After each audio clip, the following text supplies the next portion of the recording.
Shalom, Ya, salam shalom. satu kenal yang Silakan. Maha Agung buat kita semua. Eh, Mas Elia, ini bukan nama asli gua orang Kristen, gue cuma pakai nama ini buat ngelipir-ngelipir ke para apologet Muslim dan orang-orang Muslim yang ada di kolom komentar. Jadi gini, kemarin kemarin banget tuh ada orang Muslim bilang berpolemikus lah, gue nggak bilang mereka apologet tapi polemikus. Dia nanya sama gua, eh, kenapa orang Kristen mempermasalahkan Nabi Muhammad yang menikah dengan Siti Aisyah bla bla bla bla, sedangkan Bunda Maria sama Yusuf aja menikah ketika Bunda Maria umurnya masih 3 tahun. Terus gue Tiga jawab, tahun. itu lucu banget gak sih? Asli dah. Gue Kok tuh tiga pengen tahun sih? logikanya aja, anak 3 tahun mana di zaman dulu? Ah, Zaman dulu ya, kalau zaman sekarang mungkin ada, itu pun kejadiannya gila 1 banding 1 juta. Itu pun juga bukan anaknya, tapi kembarannya yang di dalam perutnya. Ya ah. kali, ya kali Bunda Maria ngandung, ya ya you know lah what I mean kan. Terus karena mereka nggak punya argumen, mereka nanya lagi ke gua. Tapi yang ini gue emang agak agak tersentak sih. Gua agak yang karena nggak bukan bukan karena Alkitabnya salah, tapi karena guanya yang geblek gitu. Dan buat teman-teman Muslim sorry ya, nama gue Zakaria Yusuf memang sengaja gue bikin. Jadi lu jangan pada kecewa. Ya jadi gini, balik lagi. Eh apa namanya, tentang jam penyaliban Kristus, kan ada di Matius dibilang jamnya beda, di Markus beda, Lukas beda, Yohanes beda. Sebenarnya gue inget nih perbedaannya karena penggunaan waktu ya, cuman gue nggak tahu cara ngejelasinnya ke mereka gitu. Takutnya gue salah ngejelasin gitu. Bahkan si yang punya live channel ini bilang si Pak Pendeta Isra Suruh pun sempat mampir gitu kan. Gue jadi kayak malu sendiri kan, jangan sampai gue malu-maluin Kristen nih dalam tanda kutip ya kan. Akhirnya oke lah, gue catat dulu lah, mungkin gue yang nggak tahu ya, bukan Alkitab gue yang salah. Coba Mas Eli bisa jelasin nggak, waktu pembagian yang ditulis sama Markus, Matius, Lukas dan Yohanes itu kenapa bisa beda-beda? Bukan, itu bukan ayat. Itu tentang itu si Yohanes sama si Markus aja itu. Aku lihat ayatnya ya, antar ya. Nah iya, boleh boleh boleh, kan gue yang nggak tahu ini, makanya gue nggak tahu, tapi biar teman-teman Muslim juga, biar biar mereka juga bisa denger. Gampang itu. Ah, Gampang. ah. Ntar ya. Kita baca di Markus 15. Ya, mereka biasanya menganggap ini senjata mematikan. Ternyata ini adalah Betul, kacang betul panjang. sekali. Ini sudah semua sudah ada jawabannya. Bapak-bapak gereja kita dari gereja Ya, Katolik, gereja Ortodoks sejak dulu, mereka ya, sudah berapologetika. Kita cuma meneruskan aja gitu. teruskan aja, Makanya betul. kita harus menghargai gereja ya, menghormati gereja Iya, Katolik, gereja betul, Ortodoks dan semua betul, gereja lah gitu. Kita bersinergi ya. Oke. betul. Dalam Markus 15 ayat 25 dikatakan begini. Hari Hmm. jam 9 ketika ia disalibkan. Oke. Nah, lalu Yohanes 19 ayat 14. Hmm. Hari itu ialah hari persiapan Paskah. Kira-kira jam 12 kata Pilatus kepada orang Yahudi itu, inilah rajamu. Dari sini kita udah bisa tahu sebenarnya kenapa si Yohanes catat jam 12, kenapa si Markus bisa jam 9. Karena Hmm. sistem Yohanes itu kan dia berbicara tentang Pilatus, berarti waktu mereka perhitungannya Roma. Kalau Oke. Markus perhitungan Yahudi. Jamnya Jadi. Yahudi itu mulai dari jam 6 sore ke atas. Kalau Roma itu dari 00. Hmm. Ya beda Bet- memang. Jadi nggak salah. Berarti kan sebenarnya karena terjemahannya bukan terjemahan yang salah ya, tapi diterjemahkan seperti itu supaya mengikuti jam sekarang, iya nggak sih? Kan Injil itu kan dituliskan untuk maksud tertentu. Misalnya Iya, Lukas, dia tulis Injilnya itu untuk memberitahukan kabar ini kepada Theophilus. iya, Yohanes ini, misalnya Yohanes ini kan berbicara tentang penyaliban oleh Pilatus. Ya dia menyesuaikan kepada konteksnya Pilatus yang adalah Roma. iya. Markus kepada siapa? Kepada Yahudi. Maka Mm-mm. dia memakai waktunya siapa? Yahudi. Iya, Kan iya, gitu. betul betul. Gue bukan Muslim ya, gue Kristen, gila, apaan sih? Gue emang Nah, kayaknya bicara gini, gue orang Jakarta agak-agak tengil emang, mohon maaf lah ya kalau bahasa gue agak kasar ya Mas Elia, tapi gue nggak gitu kok. Nah terus juga apalagi ya? Terus juga ah, dia ada lagi yang lompat, Yohanes 17 ayat 3. Eh, Bukti bahwa Yesus adalah utusan, hahaha, ketawa-ketawa mereka. Terus gue kan sendiri di room Muslim itu ya. Terus gue bilang, lu udah baca ayat 5 belum? Giliran baca ayat 5 dia lompat lagi. Mana bukti Allah? bukan nama di Alkitab. Gua suruh buka Keluaran 13, Keluaran 3 ayat 13 sampai 15. Itu udah pas kan kalau gua bilang gitu kan. Yang tentang masalah nama Allah itu memang bukan nama tapi gelar tuh udah bener kan kalau gue tunjukin Keluaran 3 ayat 13 sampai 15. Ya, Udah pas kan? Jangan sampai gue jadi misleading juga sama mereka, itu aja sih sebenarnya. Karena nanti gue juga mau ngelipir-ngelipir lagi nih ke polemikus-polemikus muslim ini. Gitu. oh ya, ya. Banyak Nggak nih masalah, sini. nggak masalah, nggak masalah ya. Karena perhitungan jam Yahudi itu mulai dari matahari terbit jam 6 ya, Iya. Iya, gitu. gue sih cuma menanya itu sih sebenarnya yang Malamnya satu tuh dari yang depan. petang ke atas gitu. Makanya Tuhan Iya. Yesus tuh kan, misalnya penyaliban Yesus, kok 3 hari 3 malam, padahal kan cuma Jumat, Minggu bangkitnya itu cuma 2 hari, kok 3 hari? Karena Kamis mulai dari petangnya ke malamnya 1 hari, Jumat petang ke malam 1 hari, Sabtu Iya. ke Minggu 1 hari, 3 hari, kan gitu perhitungannya. Iya, itu yang harus gue pelajari karena guanya nggak tahu karena kan gue pikir jam penggunaan jam sekarang itu sama sama jam zaman dulu. Enggak Udah beda, totally beda kan. beda. Iya sih. Ya, Ya, wait, teman-teman gue bukan muslim sumpah sekali lagi itu serah lu mau percaya apa enggak dah. Dan paling itu aja sih gue mau gue kasih tahu dan gue udah tanya lah, sama nggak dia. apa-apa lah. Capek Makasih ya kan? Tuhan Yesus memberkati. Salam Tritunggal yang Maha Agung. Shalom. Ya, ya, shalom. Ya, silakan Rian. Shalom, selamat malam Elia. Ya, malam, silakan Pak. Ya, jadi saya sudah cukup lama juga menyaksikan bagaimana Elia ini bersaksi gitu ya untuk kemuliaan Tuhan, dan sebagai seorang Kristen tentu kita mendoakan dan mendukung ya adik Elia ini untuk terus berkarya. Nah, hanya begini dek Elia, karena kami ini ya bisa dikatakan penggemar juga ya dari Dek Elia. Anda itu memang agak sedikit, kalau yang lain kita akui gitu ya, Anda luar biasa begitu untuk menjelaskan. Tetapi ketika ada pertanyaan, misalnya ketika Yesus berdoa kepada Bapa, dia berdoa kepada siapa? Nah, saya hanya ingin begini, Delia.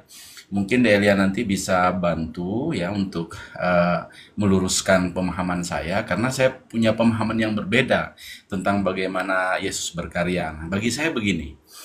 Sebagai seorang Kristen, saya sangat meyakini bahwa Yesus itu adalah Tuhan dan Juru Selamat saya, begitu. Dan apa yang dia lakukan, misalnya ketika dia berdoa, ya, ketika dia melakukan pekerjaan-pekerjaannya, itu sebenarnya dia itu ingin memberikan teladan atau contoh kepada kita untuk kita mengikuti. Misalnya ketika dia berdoa, mengajarkan doa Bapa kami, kan sampai hari ini kita adopsi menjadi doa utama bahkan di dalam liturgi-liturgi kita ya. Kemudian juga misalnya ketika dia dibaptis. Nah, ini kan orang yang menjadi persoalan, yang menjadi polemik dari saudara-saudara kita yang berkeyakinan lain adalah kalau dia Tuhan kenapa dia dibaptis? Nah, kalau dalam keyakinan saya sebagai seorang Kristen ya, saya melihat itu sebagai sebuah teladan kerendahan hati. Ya, bahwa semua karya yang sudah Yesus lakukan itu menunjukkan bahwa dia itu rendah hati gitu. Salah. Bukan gitu. Nah, jadi bagaimana ini Yesus, Elia meluruskan? Tuhan Yesus itu dibaptis, baptisan Kristus dengan baptisan kita tuh beda, Pak. Jadi kalau Anda mengatakan Yesus dibaptis karena dia jadi teladan, kamu salah. Kenapa? Yesus itu tidak dibaptis dalam nama Bapa dan Anak dan Roh Kudus. Yesus itu dibaptis oleh baptisan Yohanes yang tujuannya untuk menyatakan Kristus bagi Israel, bukan untuk pertobatan. Karena Yesus itu tidak bersalah. Ya, jadi jangan gini loh. Jangan kita itu melakukan apa yang diperintahkan Kristus, bukan apa yang dilakukan oleh Kristus. Nah, masalah doa Bapa kami, saya rasa tidak ada yang salah dengan pendapat Bapak. Saya menerima itu. Dia teladan kita berdoa kepada Bapa, karena Tuhan Yesus juga mengatakan bahwa mintalah di dalam namaku, ya kan? Gitu. Tapi kalau saya katakan kecenderungan argumentasi yang bawa Bapak itu biasanya dipakai oleh orang yang mengatakan Yesus adalah Bapa. Nah, apakah Bapak percaya Yesus adalah Bapa? Nah, itu karena begini, ketika saya meyakini Ini bahwa percaya dulu atau tidak? ya justru di situ kebingungan saya, makanya saya minta pencerahan. Nggak apa-apa, meskipun mungkin saya lebih tua. Jadi begini, Delia, mohon maaf ya, supaya saya tidak galau begitu ya pada malam ini. ini juga kesempatan baik bagi saya untuk meneguhkan iman bahwa dalam keyakinan saya bahwa ketika Yesus adalah Tuhan dan Juru Selamat saya, Dia adalah segala-galanya. Begitu ya. Artinya ketika Dia mati, bangkit, meskipun itu adalah nubuatan, bagi saya itu adalah teladan karena Dia mencintai kita, karena dia membuktikan, karena saya mencintai umatku dan para pengikutku, ini buktinya saya mengorbankan diri saya untuk kalian supaya kalian bisa melihat begitu besar kasih saya terhadap kalian. Makanya di dalam pemahaman dan perenungan saya bahwa semua yang Yesus lakukan, ketika kan orang sering bertanya, kok Tuhannya mati? Bagi saya kematian Dia itu menunjukkan dan membuktikan bahwa Dia itu betul-betul mencintai kita. Sama seperti kita orang tua, ketika kita mencintai anak kita, jiwa dan raga pun kita akan serahkan, kita akan pertaruhkan begitu. Nah, jadi Singkat saja Pak, apakah Bapak percaya Yesus adalah Bapa? Jadi biar kita itu to the point gitu loh. Kalau masalah menurut saya, jangan terlalu banyak menurut saya. Harus dilandasi dengan paham teologi. Karena penafsiran sendiri itu bisa keliru. Gitu loh. Jadi harus didasari dengan pemahaman teologi yang kuat, Pak. Saya begini bukan bermaksud saya meninggikan diri terhadap Anda ya. No ya Pak ya. Tapi ketika kita belajar, sama-sama belajar, saling membangun, kritik itu perlu. Seperti saya menerima kritik Anda, maka Anda pun harus menerima kritik saya. Jadi kalau Anda mengatakan kenapa Yesus mati ke gini karena Dia mencinta korban-korbannya, dia begitu mencintai kita. Anda juga harus menyiapkan argumentasi mengapa Dia mencintai kita itu karena apa dulu. Apakah praktik pengorbanan itu hanya datang atau ide itu begitu muncul saat itu juga, atau memang karena sudah ada di adopsi perjanjian lama. Dan itu tidak mungkin bisa dijawab tanpa pemahaman teologi yang pasti dan benar. Itu perlu sekali. Nah, sekarang saya mau bertanya, apakah Bapak percaya Yesus itu adalah Bapak atau anak? Karena saya khawatir Bapak ini belum memahami Tritunggal. Kalau memang tidak memahami, saya akan bantu jelaskan. Ya, jadi begini, saya mohon maaf, saya harus menyampaikan latar belakang. Saya ini kan kebetulan lulusan filsafat ya, Dek Elia. Nah, jadi saya juga tentulah doktrin gereja Tritunggal itu saya yakini ya, apalagi saya seorang Katolik kan begitu. Nah, jadi doktrin Tritunggal itu di gereja Katolik itu juga sebenarnya sudah sangat mapan begitu. Tetapi ketika saya membuat perenungan, misalnya ketika di ayat awal, karena begitu besar kasih Allah akan dunia ini sehingga Dia mengutus anaknya yang tunggal supaya setiap orang yang percaya itu beroleh hidup yang kekal. Saya agak sulit untuk membedakan antara Bapa, Putra, dan Roh Kudus. Nah, jadi bukan berarti saya mau mengesampingkan tentang doktrin kekristenan. Poinnya di situ sulit. Anda belajar filsafat, tapi sulit untuk membedakan antara Bapa dan Roh Kudus. Karena memang filsafat tidak bisa menjangkau. Filsafat itu paling rendah kalau berbicara hikmatnya Allah. Itu tidak pernah, karena filsafat itu ranah dunia berpikir. Ya, Anda berpikir tentang apa yang Anda lihat, betul nggak? Ya kan? Jadi Anda menggunakan prinsip-prinsip yang rasional, Anda menggunakan rasio untuk memahami Dia yang tidak mengenal rasio. Itu saya sebenarnya sudah salah. Makanya ketika ada orang menyerang kekristenan itu menggunakan filsafat, itu saya nggak ladeni. Kenapa? Filsafatmu itu belum lahir oleh bapak filsafatmu, si Thales itu di abad ke-6 sebelum Masehi. Si Salomo sudah memberikan hikmat mengenai hokmah di dalam Amsal, mengenai siapa Kristus yang sudah ada di dalam kekekalan bersama dengan Sang Bapa. Itu sudah ada. Jadi kamu jangan gunakan filsafat Yunani untuk menilai ketritunggalan Allah. Karena Agustinus dari Hippo itu sudah mengatakan bahwa Tritunggal sudah ada di Kejadian 1 ayat 1-3 yang notabene ada tahun 1500, 15 abad sebelum Masehi. Itu 7 abad sebelum adanya si Thales, bapak Yunani, filsafat Yunani itu. Ya. Jadi kalau tidak heran kalau Bapak kebingungan dengan Tritunggal meskipun Bapak mengakui filsafat, Anda sudah belajar filsafat dan lain-lain, tapi Anda tidak mengerti Tritunggal, itu tidak heran karena filsafat tidak akan sampai menjangkau ketritunggalan Allah. Tetapi ketritunggalan Allah hanya bisa dipahami melalui apa? Misterion, perenungan. Nah, karena filsafat itu metode Anda berpikir, bukan kesimpulan. Ya. Nah, bagaimana itu tentang Tritunggal? Nah, saya jelaskan ya Pak, Tritunggal itu berbicara tentang kebagaimanaan Allah. Di dalam Alkitab itu dengan konsisten, Alkitab itu mengajar kita bahwa Allah itu esa. Bereshit bara Elohim et hashamayim, bukan. Sema Israel, sema itu artinya dengar, ya dengar, ya. Ya. Sema Israel, Adonai Elohim, Adonai Ehad. Dengarlah Israel, Allah itu Tuhan kita, Allah itu esa. Tuhan itu Allah kita, Tuhan itu esa. Jadi perjanjian lama itu sudah mendeklarasikan dan memberi dekrit kepada kita bahwa Allah itu memang esa. Allah itu hanya satu. Ya. Tetapi Allah yang satu itu bagaimana? Oh, Allah yang satu itu ternyata dia memiliki firman dan roh. Makanya dalam Kejadian 1, pada mulanya Allah menciptakan langit dan bumi. Ada Allah yang kemudian disebut Bapa dalam 1 Korintus 8 ayat 6. Kemudian ayat 2, ada roh Allah. Ada roh Allah yang ternyata Roh Kudus. Ayub 33 ayat 6. Kemudian ayat ketiga, berfirmanlah ada jadilah terang. Berfirman itu kata kerja, kata benarnya adalah firman. Berarti berfirmanlah Allah jadilah terang. Berarti dia bekerja menjadikan terang menggunakan apa?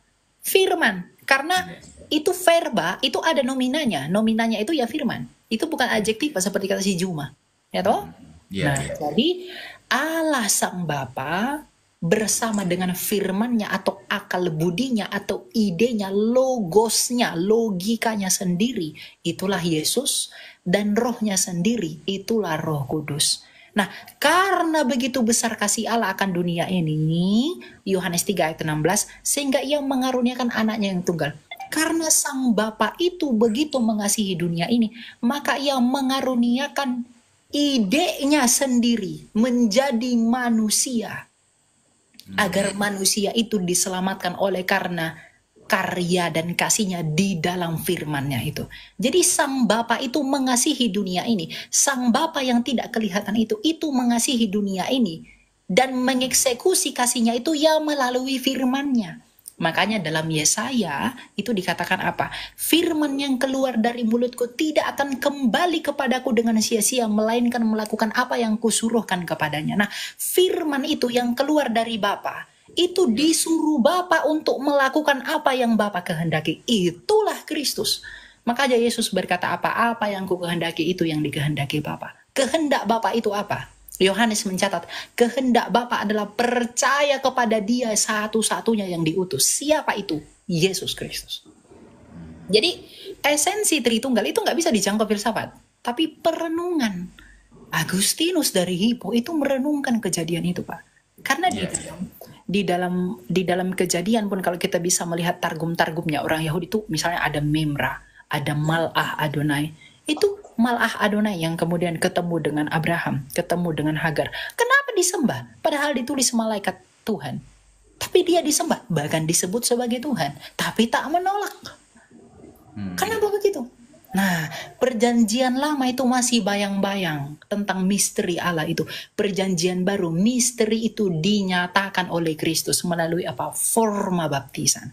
Makanya Tuhan Yesus berkata, baptislah mereka dalam nama Bapa, Putra dalam namaku, dan Roh Kudus. Artinya apa? Baptislah mereka di dalam kepenuhan ilahi. Meteraikanlah mereka di dalam kepenuhan ilahi. Semua aspek yang dikenali sebagai ilahi, yaitu Sang Bapa kita, Putranya, yaitu firman-Nya yang olehnya kita mengenal Bapa kita, dan Rohnya yang memperbaharui hidup kita agar bisa bersatu dengan Bapa kita. Makanya Tuhan Yesus berkata, Roh Kudus yang kuutus yang keluar dari Bapa akan bersaksi tentang aku. Jadi Roh Kudus itu akan memberikan kesaksian mengenai Kristus, dan Kristus akan membenarkan kita di hadapan Bapa. Memang itu nggak bisa dijangkau filsafat. Makanya kalau ada sok-sokan orang ngomong-ngomong filsafat sama saya, lalu dia bahas-bahas Tritunggal apa segala macam tuh, aduh, filsafatmu itu baru lahir, nakku. Misteri Allah itu nggak bisa dijangkau dengan filsafat. Itu nggak bisa. Apalagi orang-orang Barat. Ya, karena mereka itu lebih kepada apa? Praktikal, ya toh? Eksekusi begini. Ya nggak nyambung. Kalau Timur tuh perenungan, misterion. Gitu. Ya. Luar biasa. Makasih banyak ya, Deli. Ya. Tuhan memberkati. Ada lagi yang mau dijawab, Pak? Jadi bingung padahal apa? Masih ada? sebenarnya saya tidak bingung. Jadi begini, saya sangat meyakini doktrin itu karena ya saya setiap ke gereja tentu saya mengucapkan apa namanya, syahadat dan lain sebagainya. Tetapi apa namanya, yang saya ingin minta pendapat, karena saya kan sering mengamati juga ketika De Elia apa namanya menjawab pertanyaan-pertanyaan kritis dari ya teman-teman yang berkeyakinan lain. De Elia itu kalau yang lain, De Elia begitu lancar sekali ya, artinya tidak ada keraguan. Tetapi ketika ditanya Yesus berdoa kepada siapa, De Elia tuh agak tersentak sebentar begitu. Artinya seperti sedang apa mempersiapkan apa argumentasi begitu.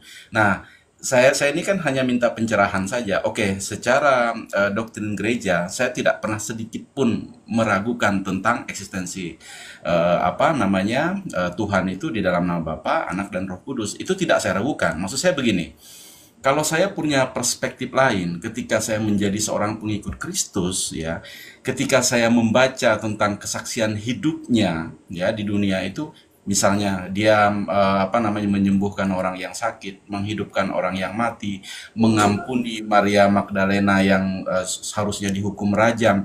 Saya melihat bahwa semua karyanya itu sebenarnya dia mau memberi contoh, memberi teladan, termasuk kematiannya di kayu salib juga. Bagi saya adalah saya sangat meyakini Tuhan yang besar ini karena dia sudah membuktikan begitu bahwa dengan pengorbanan mati di kayu salib itu sudah paripurna, bahwa Tuhan itu sudah membuktikan ya anaknya yang apa firman-Nya yang menjadi manusia itu sudah membuktikan bahwa dengan kematian di kayu salib, meskipun ada argumentasi lain misalnya tentang doktrin penumpahan darah dari bangsa Israel, tapi itu bukan berarti saya kesampingkan ya DL yang enggak.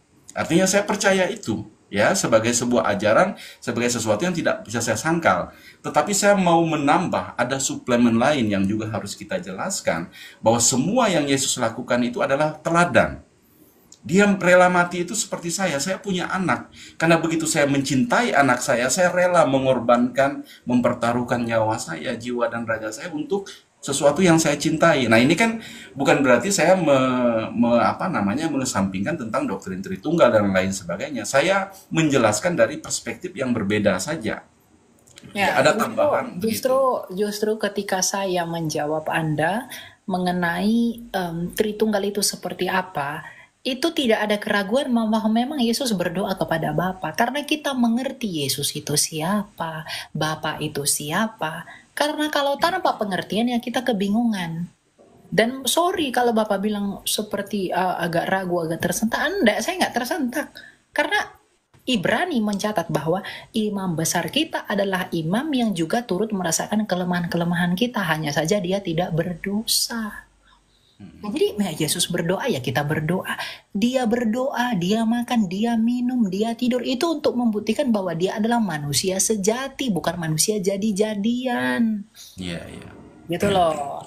Jadi justru saya menjelaskan dari itu kayak gini loh. Karena saya takut Anda orang filsafat, jadi Anda masih punya cara berpikir yang menghalangi Anda. Saya nggak ngerti lah standar-standar kalian apa segala macam, tapi filsafat apa yang pakai. Enggak, begini deh, dia satu aja lagi ya. Mohon maaf karena ini ada yang udah minta saya turun, jadi dengan kerendahan hati saya hanya begini, kenapa saya tadi tertarik untuk bisa masuk di dalam bisa berkomunikasi ya. Pertama saya tuh sering sekali nonton De Elia ini ya di medsos begitu ya, dan saya sangat mengagumi Anda. Artinya begini, kenapa saya tadi ungkapkan tentang ini kan sebenarnya tidak harus juga di forum saya sampaikan, tapi hanya lewat sini saya bisa ngobrol dengan saudara Elia ini. Ketika Anda ditanya, misalnya tadi barusan ya, saya kan menyimak itu, kan Yesus itu berdoa, ya, kan Yesus itu Tuhan. Jadi Yesus itu berdoa kepada siapa? Anda itu, nah di situ dari pertanyaan-pertanyaan kritis misalnya. Ketika ditanya misalnya Maria ibu Yesus itu, jadi apakah Maria itu menyembah anaknya? Anda itu sepertinya agak berbeda gitu ya, mimik wajah Anda, ekspresi Anda itu agak berbeda. Sepertinya Anda ya dalam ini saya gitu ya, dalam ketika saya mengamati gaya Anda, sepertinya Anda agak kebingungan begitu. Nah makanya tidak ada kebingungan dalam hal itu, Pak. Enggak ada yang bingung. Ya, itu mungkin perasaan Anda. Ya, mudah-mudahan saya salah. Mudah-mudahan saya salah. Memang salah, bukan mudah-mudahan memang salah. Karena enggak ada kebingungan. Yesus berdoa ke Maria menyembah itu enggak ada. Karena memang Maria sembah Yesus, ya Yesus nggak tolak penyembahan Maria. Kan itu. Iya, Ya iya, memang iya. iya. Kan Tuhan Yesus bilang kalau ya katakan ya, kalau tidak katakan tidak. Masalah mereka terima atau enggak ya silahkan. Yang penting dijawab dengan argumen kan gitu. Iya. Nah Oke. itu ranahnya ya di situ gitu loh. Jadi nggak ada yang ragu apa. Kalau saya ragu pun saya nggak mungkin mengajarkan yang saya ragukan juga. Gitu tah. Iya. Baik. Ya. Tetap semangat ya, Elia ya. Tuhan memberkatimu selalu dan tetap teguh dalam pelayanan. Terima Iya, kasih. iya, iya.